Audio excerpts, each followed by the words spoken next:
امیر Timur اور چنگیز خان کے خاندان سے تعلق رکھنے والا ظہیر الدین بابر، جو موجودہ ازبکستان کے چھوٹے سے علاقے وادی فرغانہ کا کمسن حاکم تھا، اور یہ حکمرانی بھی اس کے سگے چچا اور ماموں کی سازشوں سے چھن گئی، تو وہ کس طرح برس ہا برس بھٹکتا اور در بدر کی ٹھوکریں کھاتا رہا۔ بے سر و سامانی کے عالم میں ٹامک ٹوئیاں مارتے اس جنگجو نے پہلے کابل اور پھر ہندوستان کو کیسے تسخیر کیا۔ بابر نے اپنے آباء و اجداد کی ظالمانہ روایات کو زندہ کرتے ہوئے کس طرح خیبر، پشاور، بنو اور دیگر علاقوں میں کھوپڑیوں کے مینار تعمیر کیے۔ ظہیر الدین بابر نے اس خطے کے باسیوں اور بالخصوص پشتونوں سے متعلق کیا تبصرہ کیا ہے؟ مغل ہسٹری سیریز کے پہلے حصے میں ہم یہی سب کچھ جاننے کی کوشش کریں گے۔ میں ہوں بلال غوری اور آپ دیکھ رہے ہیں ترازو۔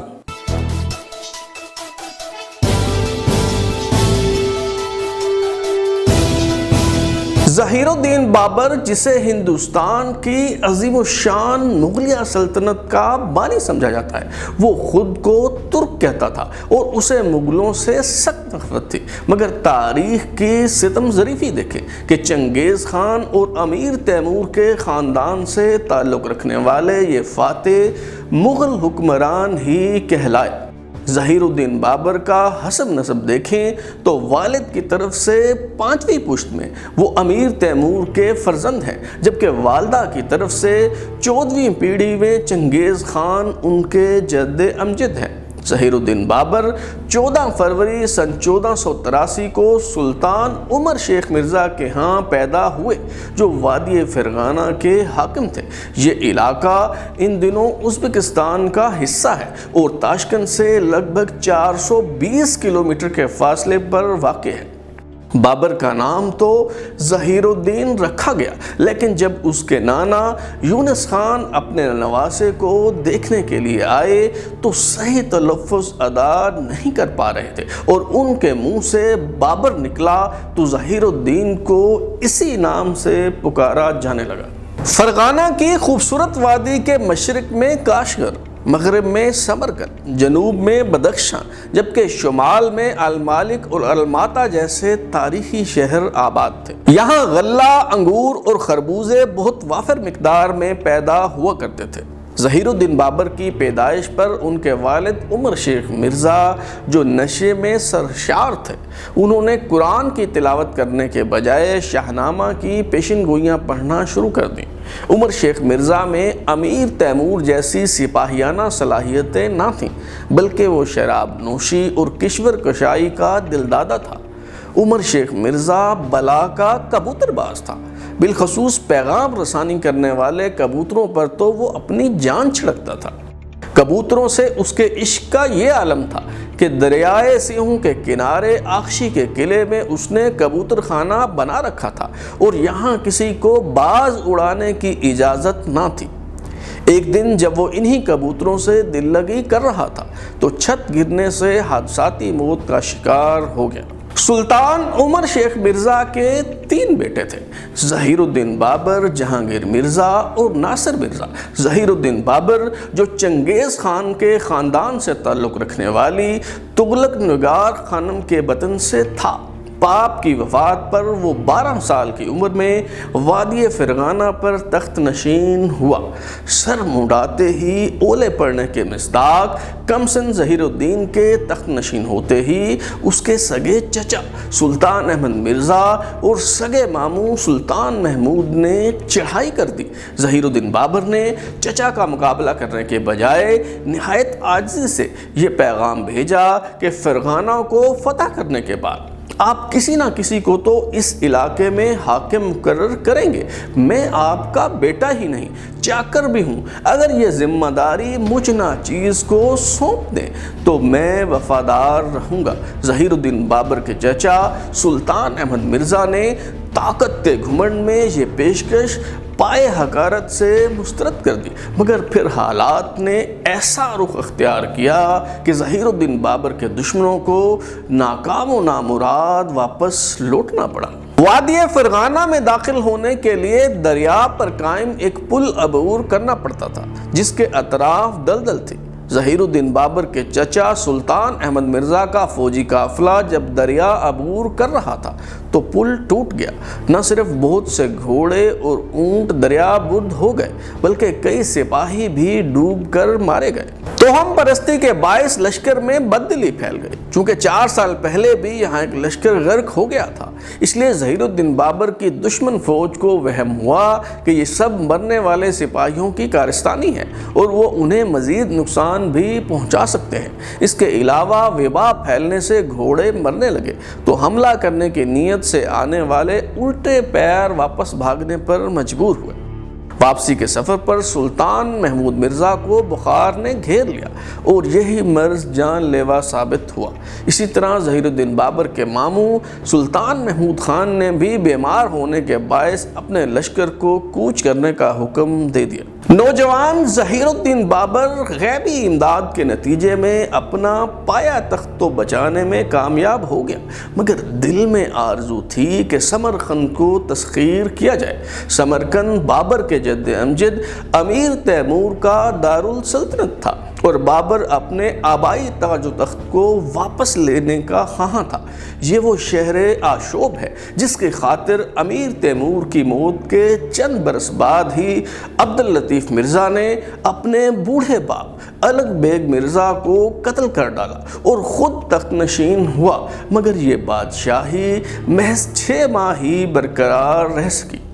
بہادر جنگجو ظہیر الدین بابر کا سمرقند کو فتح کرنے کا خواب تو مکمل ہوا، مگر یہ فتح دراصل مصائب و آلام کے ایک نئے سلسلے کی نوید لیے ہوئے تھی۔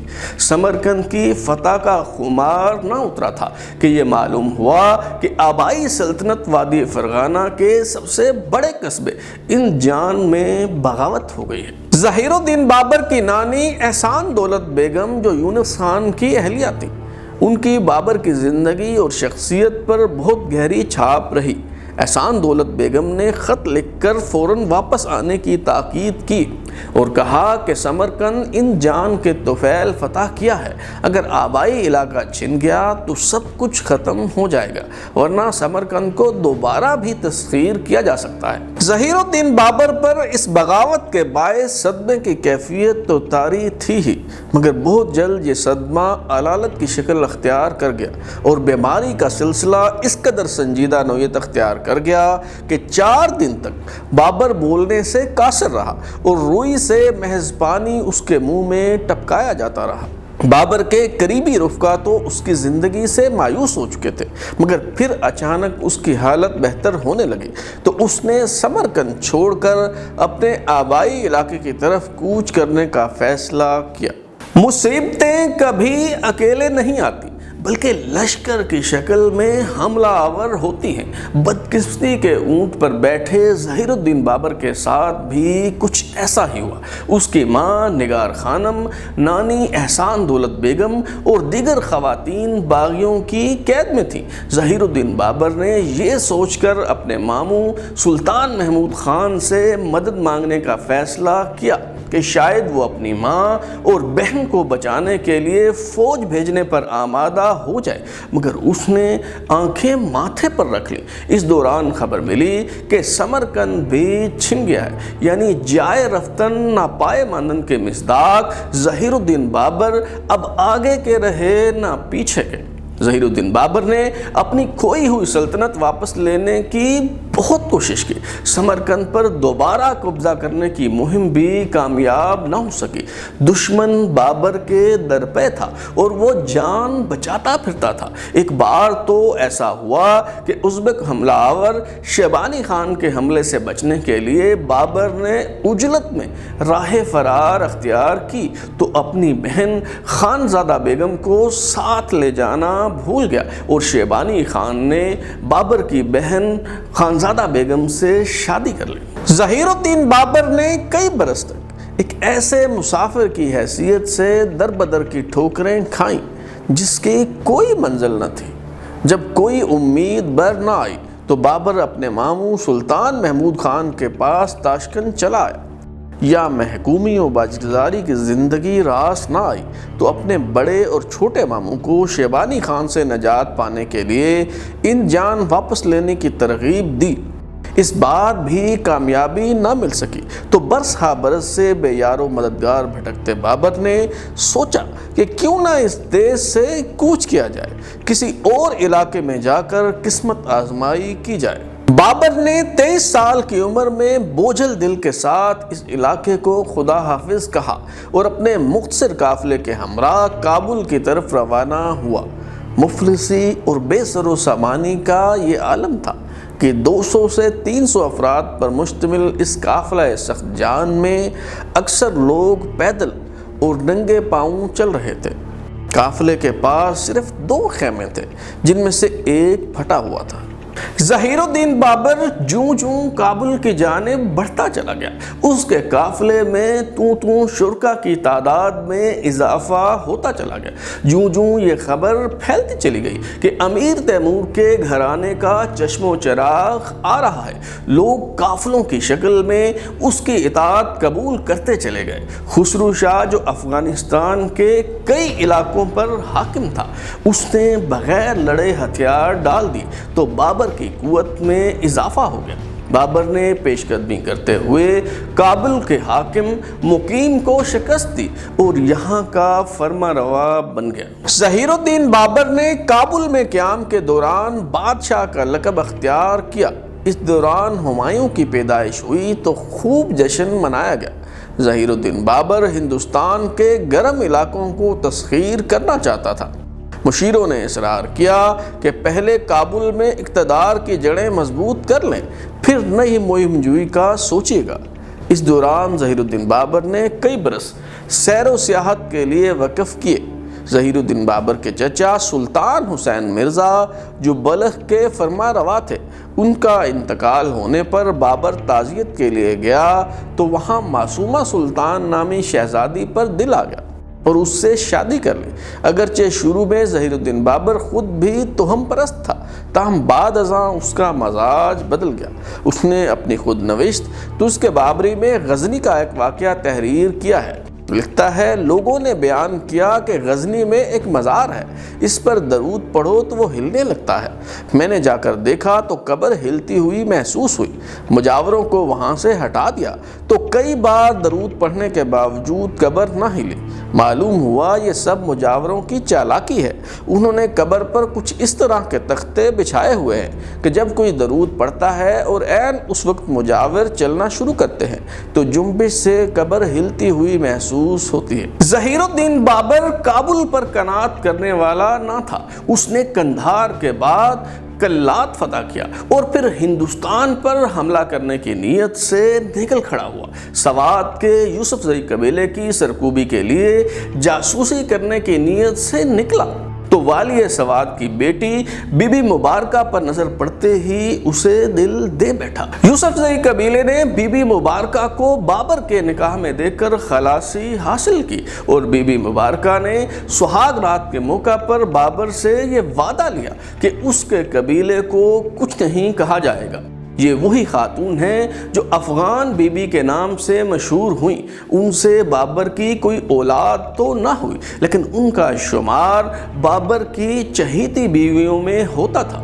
ہندوستان کی پہلی مہم جوئی کے دوران بابر نے اپنے آباء و اجداد کی ظالمانہ روایات کے مطابق خیبر، پشاور اور پھر بنوں سمیت کئی شہروں میں انسانی کھوپڑیوں کے مینار تعمیر کروائے۔ ظہیر الدین بابر کا لشکر بنوں سے ہوتا ہوا ان علاقوں میں داخل ہوا جو اب جنوبی پنجاب کا حصہ ہیں اور پیش قدمی کرتا ہوا ملتان کے قریب جا پہنچا۔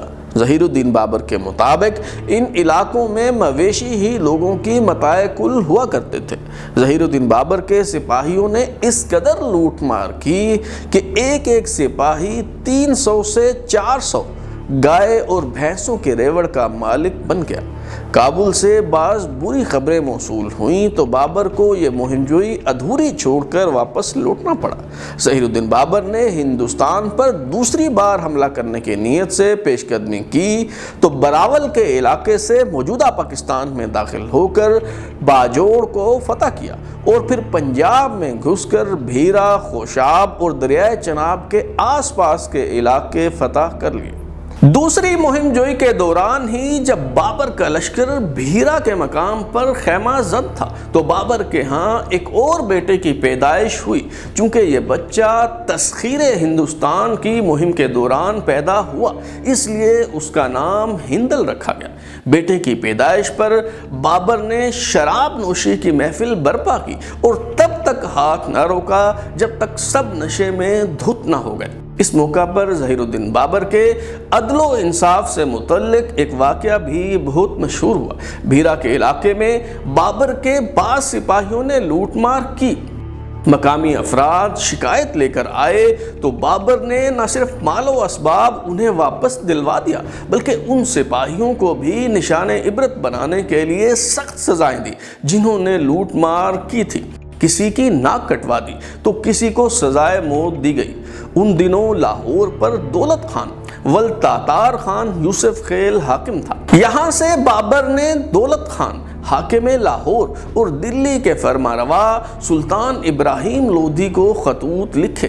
دولت خان نے بابر خان کے ان خطوط کو چندہ اہمیت نہ دی اور بابر کے پیغام رساں کو بھی نظر انداز کیا تو بابر نے دل کی بھڑاس نکالنے کے لیے پشتونوں سے متعلق نہایت قابل اعتراض باتیں لکھی۔ ظہیر الدین بابر اپنی سمان حیات نسخ بابری میں لکھتا ہے کہ ہندوستانی بالخصوص پٹھان بے وقوف ہوتے ہیں، نہ دشمنی کی لیاقت رکھتے ہیں، نہ دوستی کی راہ و رسم برت سکتے ہیں، نہ مقابلے میں ٹھہرنے کی تاب رکھتے ہیں، نہ ہی بھاگنے کا انداز جانتے ہیں۔ ہمارے ایلچی کو دولت خان نے کئی دن تک لاہور میں ٹھہرائے رکھا، نہ تو خود اس سے ملاقات کی اور نہ اس کو سلطان ابراہیم لودھی کے پاس بھیجا۔